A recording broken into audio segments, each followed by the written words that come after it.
Praise the Lord. आज Bible से हम एक वचन पढ़ेंगे, व्यवस्था विवरण उसका 30 अध्याय उसका 19 वचन। वहाँ पे लिखा है, मैं आज आकाश और पृथ्वी दोनों को तुम्हारे सामने इस बात की साक्षी बनाता हूँ कि मैंने जीवन और मरण, आशीष और शाप को तुम्हारे आगे रखा है। इसलिए तू जीवन ही को अपना ले कि तू और तेरा वंश दोनों जीवित रहे। जब हम इस वचन को पढ़ते हैं तो यहाँ पे साफ लिखा है कि परमेश्वर ने दोनों बातों को सामने रखा है कि हम क्या अपना सकते हैं, वो हमारा चॉइस है।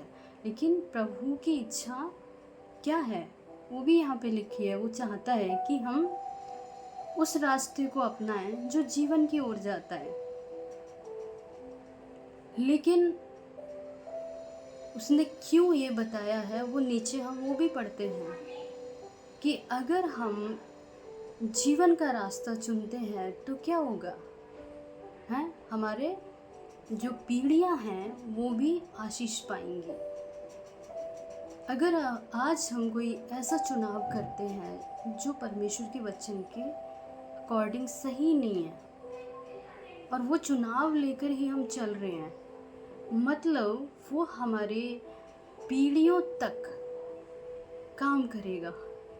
इसीलिए तो परमेश्वर ने बोला कि हम आशीष को चुने, श्राप को नहीं, मृत्यु को नहीं। पर कुछ लोग का जो सोचना है वो ये सोचना है कि उनकी ज़िंदगी में जो भी कुछ होता है वो परमेश्वर की इच्छा से होता है। गलत चीज़ भी हो रही है तो प्रभु की इच्छा से हो रही है, सही चीज़ हो रही है प्रभु की इच्छा से हो रही है, या फिर शैतान की वजह से हो रही है। लेकिन यहाँ पे लिखा है कि इंसान की अपनी चॉइस है, वो क्या चुनता है। और जो आज का हमारा डिसीज़न है वो हमारी पीढ़ियों को प्रभावित करता है। तो हमें बहुत ही सोच समझ के डिसीज़न लेना है कि हम श्राप को चुनते हैं, मृत्यु को चुनते हैं जो हमारी पीढ़ियों तक को बर्बाद कर सकता है, या फिर हम आशीष को चुनते हैं जो हमारी पीढ़ियों तक को आशीषित कर सकता है। आमीन।